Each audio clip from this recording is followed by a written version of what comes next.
mu kaweefube w'okuttukiza enkola ya bulungi bwansi abakulembeze mu tawuni kanso y'e Kakiri mu Wakiso bagunjawo enteekateeka y'akaalamatendo n'ekigendererwa ky'okukuuma obuyonjo mu bantu. Mu nteekateeka eno ebyalo eby'enjawulo byenyigira mu kuvuganya nga balongoosa ebitundu byabwe omuli okulima enguudo, okuyoola kasasiro, okukuuma obutonde bw'ensi, okulabirira abaana n'ebirala. Twalowooza ng'abakulembeze nti waliwo bye tusobola okukola nga tetubyetaagisiza ssente ate nga bisobola okututaasa okusaasaanya ssente. Wano ekyalo ekiridde mu binnabyakendo kiweebwa ekikopo ssaako ne sseddume w'ente. Gendererwa mu kyo kwe kulaba nga buli muntu afaayo w'akolera.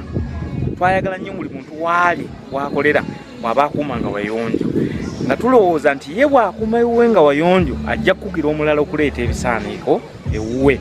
Kati n'oyo naye akuuma ewawe nga wayonjo ajja kulaba nga ekyalo kyonna kiki kiyonjo. Okusinziira ku mmeeya w'e Kakiri Moses Bisaso, okuva enteekateeka eno we yatandikibwawo kiyambye abatuuze okusitukiramu okweyonja. Osanga ekyalo nga kisonze ssente ekireeta gureeda nga kigamba ekyalo kite kijja tusinga, n'ekirala nakyo nekirala naffe nga kye balina okukola kyokka kwe kujja wano mmeeya tuwa omukugu agenda abeewo nga tuli mu luguudo. Ono era alina essuubi nti gye bujja enkola eno yakufuula Kakiri ekibuga ekyegombesa. Mulimu okusoomoozebwa naddala mu kibuga kyaffe kyoyinza okuyita Central Business Area mu Kakiri wakati abantu abakyakolera ku kkubo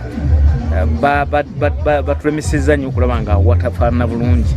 Naye twamaze okusala amagezi nti twakolera awo obudde buweddeyo. N'abamu ku bakulembeze okuva mu bitundu ebirala batenderezza enkola eno. Obucaafu bubeera mu bwongo, kati obwongo buno bukwagala kuba nti bukwatibwako ne bukyusibwa. Naye ate wabeerawo ebintu ebikolebwa ne biraga abantu kyoyogerako ne baba nga baddamu amaanyi.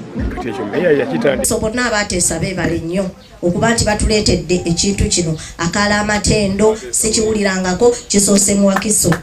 Kisoose wano Kakiri Town Council y'emu ku town council ezisangibwa mu disitulikiti y'e Wakiso ng'era erimu ebyalo 12.